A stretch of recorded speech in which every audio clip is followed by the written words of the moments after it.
Jau kopš bērnības man ir bijis sapnis kļūt par dziedātāju, un šis sapnis man ir piepildījies. Un var teikt, ka būt par dziedātāju ir tiešām lieliski, bet tas prasa ļoti daudz enerģiju un īpaši rūpes par sevi.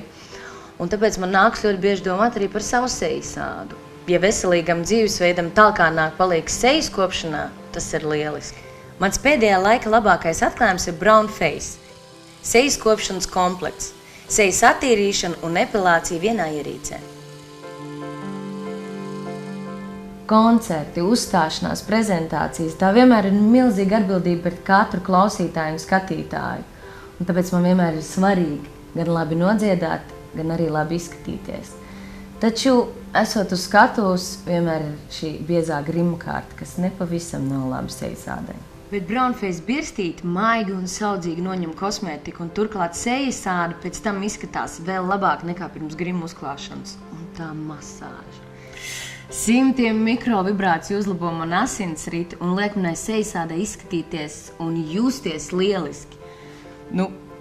Es pat teiktu starojoši. Skatuves gaismas necieš nepilnības. Es šobrīd jūtos labi un brīvi, bet tas ir tikai pateicoties manam ieguldītiem laikam un rūpēm, lai tā tas būtu. Un te atkal talkā nāk brown face, kuru sejas epilators ir daudz saudzīgāks, ātrāks un krietni vien precīzāks nekā vaksācija vai parastā pinceta. Pateicoties 200 plūkšanas kustībām sekundē, tas ļauj man iegūt perfektu uzvadas līniju un izceļ manas sejas labākās īpašības. Taču par savām labākajām īpašībām es tikai varu pateikties savai ģimenei. Šis gada laiks ir pārdomām bagāts, un brown face man atgādināja par to, ka rūpēs par sevi mēs nedrīkstam aizmirst arī par sev dārgiem, mīļajiem cilvēkiem. Tāpēc es jau tagad apņemos, ka es zvanīšu daudz biežāk mammai un teikšu, cik ļoti viņu mīlu, jo ikdienas rutīnā mēs ļoti bieži vienkārši aizmirstam lieku reizi viņam piezvanīt, apvaicāties, kā viņam klājas, un pateikt šos 3 brīnišķīgos vārdus. Es mīlu tevi.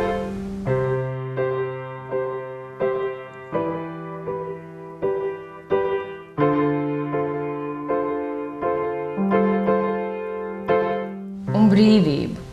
Brīvība būt mierā ar sevi un apzināties, ka mēs visi esam skaisti.